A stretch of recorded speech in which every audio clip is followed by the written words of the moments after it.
News 4 செய்திகள். குன்றத்தூர் முருகன் கோவிலில் தைப்பூச திருவிழா 2026. அருணாச்சலம் அன்னதானம் அறக்கட்டளை சார்பில் அன்னதானம். முருகப்பெருமான் சூரனை வதம் செய்ய வேல் வாங்கிய விழாவாக கொண்டாடப்படும் தைப்பூச திருநாளை முன்னிட்டு நாடெங்கிலும் உள்ள முருகன் கோவில்களில் சிறப்பு பூஜைகள், தேரோட்டங்கள் மற்றும் திருவிழாக்கள் கோலாகலமாக நடைபெற்றன. அதன் ஒரு பகுதியாக குன்றத்தூர் முருகன் கோவிலில் 1/2/2026 ஞாயிற்றுக்கிழமை அன்று தைப்பூச திருவிழா கோலாகலமாக கொண்டாடப்பட்டது.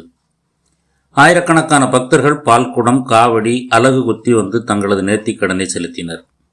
கூட்டம் அதிகமாக இருந்ததால் பக்தர்கள் நீண்ட நேரம் காத்திருந்து சாமியை தரிசனம் செய்ய நேர்ந்தது. வசந்த் அண்ட் கோ நிர்வாக பங்குதாரர் தங்கமலர் ஜெகநாத் தைப்பூச விழாவில் கலந்து கொண்டு சாமி தரிசனம் செய்தார். தைப்பூச திருநாளை காண வந்த பக்தர்களுக்கு உபயதாரர்கள் மற்றும் அன்னதான குழுவினர் ஆங்காங்கே அன்னதானம், குடிநீர், நீர்மோர் ஆகியவற்றை வழங்கினர். தைப்பூச திருநாளை காண வந்த பக்தர்களுக்கு தொடர்ந்து 21வது ஆண்டாக அருணாச்சலம் அன்னதானம் அறக்கட்டளை மற்றும் அறங்காவலர் குழு தலைவர் செந்தாமரைக்கண்ணன் குடும்பத்தின் சார்பில் அறுசுவை உணவு வழங்கப்பட்டது. இதில் 10,000க்கும் மேற்பட்டோர் கலந்து கொண்டனர்.